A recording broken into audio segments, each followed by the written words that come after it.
What's up, everyone? Welcome to the video. Today we're going to take a look at how to replace the battery in this Lexus RC 300 remote key fob.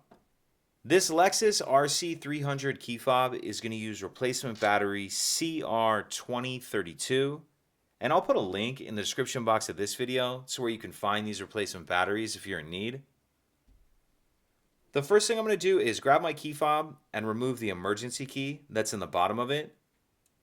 That's done by pressing this button on the side of the fob that my thumb's on, and the emergency key will pull out like that.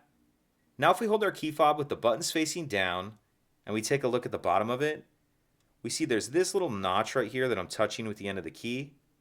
And if you notice, this key has a little bit of a lip on it. So what I'm going to do is take my key and stick it in that notch. Make sure it's pushed in as far as you can get it.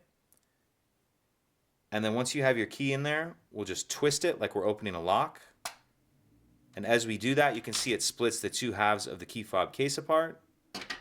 Pull the two halves apart, and then we see our battery right here. And for this part, I'm going to grab the key again and use the end of it to get under the edge of the battery and pop it out of that battery holder. Once we get our old battery out, I'll grab my new replacement battery, and you want to make sure that you're installing that with the plus side up, positive side up. And I'm going to tuck this edge in first like that, and then snap the battery down into place. Then make sure your circuit board is sitting down in that clear rubber piece where it needs to be, if it's shifted around at all. Then we can snap the two halves of the case back together, slide our emergency key back in, and that's it.